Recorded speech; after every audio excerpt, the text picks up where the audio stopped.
माहितीये का, सिटीत आहे की नाही फक्त दिखावा असतोय. खरं सुख खेड्यात असते. अशीच एक कहाणी आहे. दोन मैत्रिणी असतात त्या. एक लग्न होऊन शहरात जात्या, एक लग्न होऊन खेड्यात जात्या. आणि खूप दिवसांनी, खूप वर्षांनी म्हणा, त्या दोघींची भेट होत्या. ती सिटीतली जी असते का नाही मैत्रीण, ती तिच्या घरी नाही, असंच चाललेली असते आणि दोघींची रस्त्यात भेट होत्या. मग ती खेड्यात गेलेली असत्या. कशासाठी तर तिला घर हवं असते. मग ती घर तिला आता खेड्यात घ्यायचं असते, म्हणून ती गेलेली असत्या. आणि सुरुवातीला ती आपल्या मैत्रिणीला लई काय काय सांगत्या. तानं मारत्या की तू एवढी शिकून खेडेगावात राहत्यास, काय तुझी अवस्था, माझ्याकडं बघ मी कशी आहे. म्हणजे आणि ती आपलं साधं आपलं साडी बिडी घातलेली असते तिनं. कारण खेड्यात राहायचं असतंय. खेड्यात एक आहे बघा, आता घालतात सगळे कपडे, म्हणजे नॉर्मली पंजाब ड्रेस वगैरे सगळे घालतात मुली.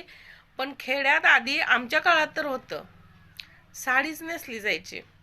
नवीन नवरी असताना तर म्हणजे हे सगळं बघितलं जायचं. तिचं वागणं, राहणीमान हे सगळं खूप महत्वाचं असायचं. आणि त्या मुली म्हणजे आमच्या वेळेच्या पण जे नवीन लग्न झालेले आहेत त्या मानायच्या बरं का हे सगळं. लोक आपल्याला काय म्हणतील, आपण असं म्हणजे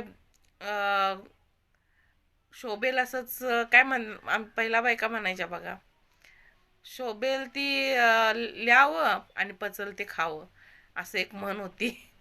तर आमच्या घरात म्हणजे सासू आमची सांगायची असं. मग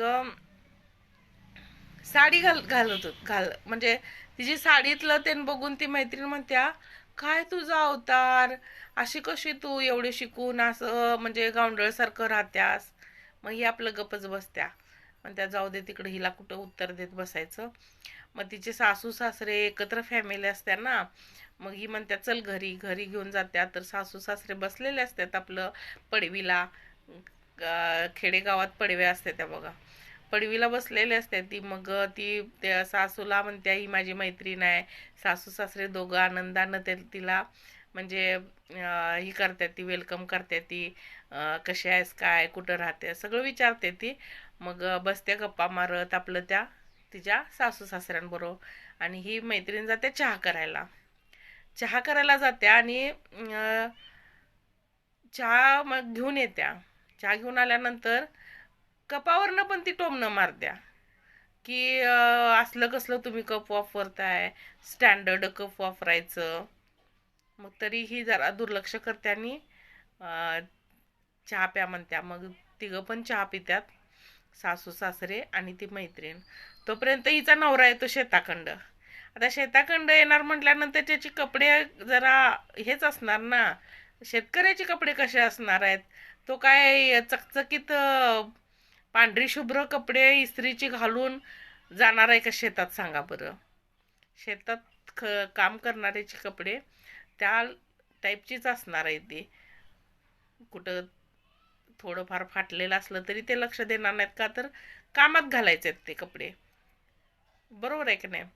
तर तो नवरा आल्यानंतर ही जाते आणि नवऱ्याच्या पाया पडत्या, पाणी बिनी देत्या.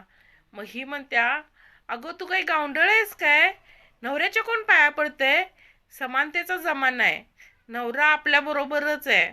म्हणजे आजकाल नवऱ्याच्या कुणी पाया पडत नाही, का तर नवरा आणि आपण समानच आहोत. आज म्हणजे भेदभाव हा नाही. मग हिला कसं खेडेगावात राहिल्यामुळं तिला सवय असते. ती म्हणते असं नाही, मला सवय आहे आणि ह्या गोष्टी करण्यात मला आनंद वाटतो. जे खेड्यातलं आयुष्य आहे ते जगण्यात मला आनंद वाटतो, म्हणून मी हे माझ्या मनाने माझ्या स्वतःच्या मनाने मी जगते. कुणी माझ्यावर प्रेशर करत नाही की तू असं केलं पाहिजेस. मग होतं. मग ती ऐकून घेते ना इतका वेळ. मग त्या मैत्रिणीला राग येतो. तो म्हणतो मग ती म्हणते, सॉरी, ती म्हणते की मैत्रिणीला, तू आल्यापासून मला टोमणे मारायलास ठीक आहे, पण मी आतापर्यंत तुला उत्तर दिलं नाही. पण एक गोष्ट सांग की तुझा नवरा तुला किती खुश ठेवतो. ती म्हणते हा माझा नवरा सगळं माझं ऐकतोय. मग ती म्हणते ठीक आहे, त्याला फोन लाव नवऱ्याला आणि मला फिरायला जायचं असं सांग. मग ही फोन लावते, स्पीकर ऑन ठेवते, फोन लावते की मला फिरायला जायचं आहे.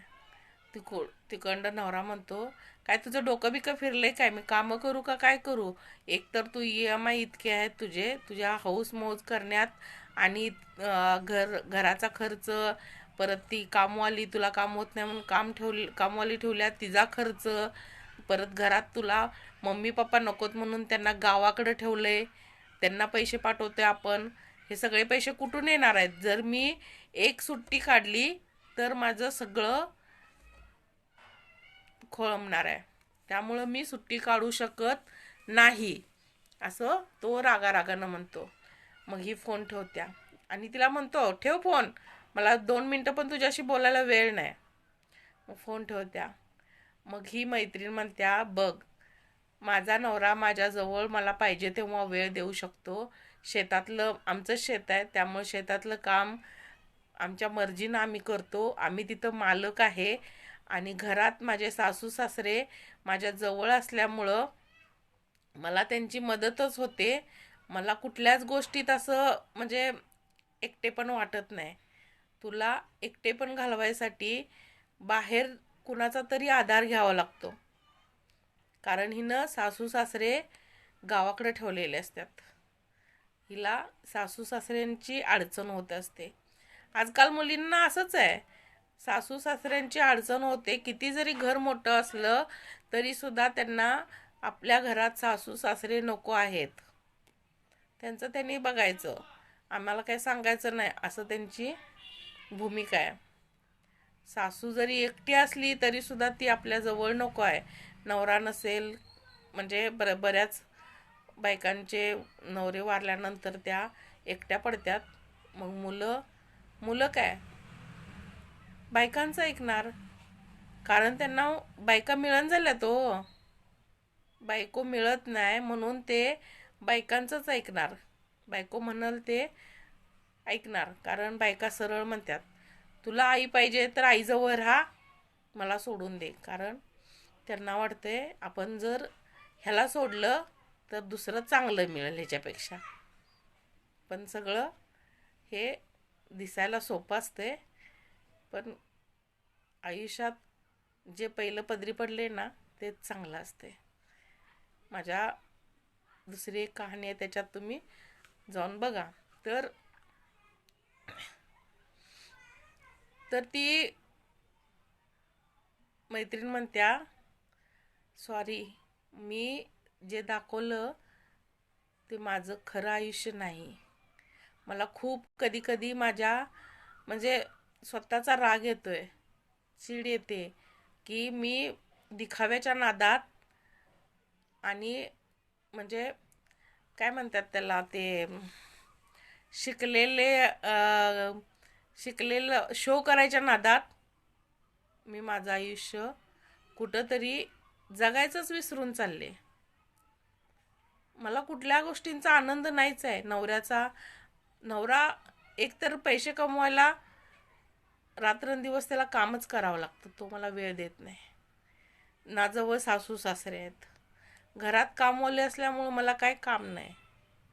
त्यामुळं हे जे आहे ना त्याला एकदम हे आहे, म्हणजे फ्री असल्यामुळं भरकटत मन जाते, कुठंही काही हे नाही राहत. तर मला काय वाटतंय, खेड्यातलं आयुष्य जे आहे ना ते खरंच चांगलं आहे. तुम्ही जर एखाद्या मैत्रिणीला जर ती खेड्यात राहत्या म्हणून जर तिला हिनवत असाल तर एकदा राहून बघा. खेड्यात जर तुमच्या गॅसची टंचाई आली, परवा गॅस मोदींनी म्हणजे तुटवडा पडला, तर खेड्यात इकडची तिकडची लाकडं आणून माणूस लाकडांवरती करून खाऊन निवांत तर राहू शकते. पण तुमच्या ह्या बिल्डिंगमध्ये चूल पेटवायला जागा नसत्या. बरोबर आहे ना? तर तुम्हाला कहाणी कशी वाटली नक्की सांगा कमेंटमध्ये. आणि कमेंट करून प्रतिक्रिया द्यायला विसरू नका. नवीन असाल तर फॉलो करायला पण विसरू नका.